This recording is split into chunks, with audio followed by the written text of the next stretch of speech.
Today I took my grandchildren to the Holocaust Museum for the first time. I wanted to show them what it was like when I was a little girl and I was an Auschwitz victim myself. It's hard to think that something so bad could happen to so many innocent people. I remember it like it was just yesterday. I was eating a family dinner with my mom, my brother, and my father when all of a sudden the Nazis barged in, interrupting our Jewish prayers. They came in with weapons and guns, ready to hurt us. They forced us all into a car with little belongings and took us to a concentration camp. It was there that they stripped us from all of our belongings, made us go in matching uniforms, and tattooed us with numbers. Mine was 09421. I still have it to this day.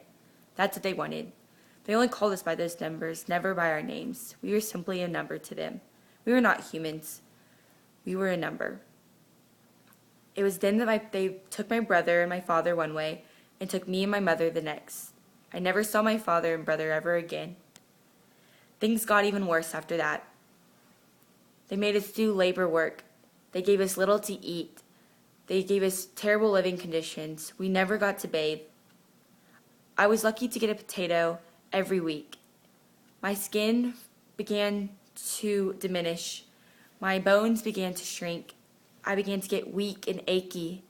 I hurt. I didn't even want to get up in the morning. My mother kept urging me to fight on, but all I wanted to do was die. I knew I couldn't, though. What if my father and my brother were there waiting for me on the other side? What if we could be a giant family again? Every day it got harder, and every day I got smaller. Every day we got sicker, and every day I saw people die. My mother and I chose to keep our faith. We chose to think there was hope on the other side. We fought through the aches, fought through the pains, and we relied on God to get us through.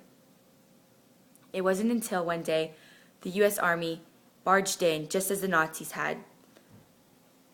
They came with guns and weapons, but this time not to hurt us, but to help us. They were our saving grace. We could finally be a family again. Little did I know, my brother and father never made it out. They weren't as lucky as us. I knew I had to go on with my life, though, so I could carry on the name and the family traditions. I'm proud to be a Jewish survivor, and I hope our country and the countries of many others never forget such an awful, awful history.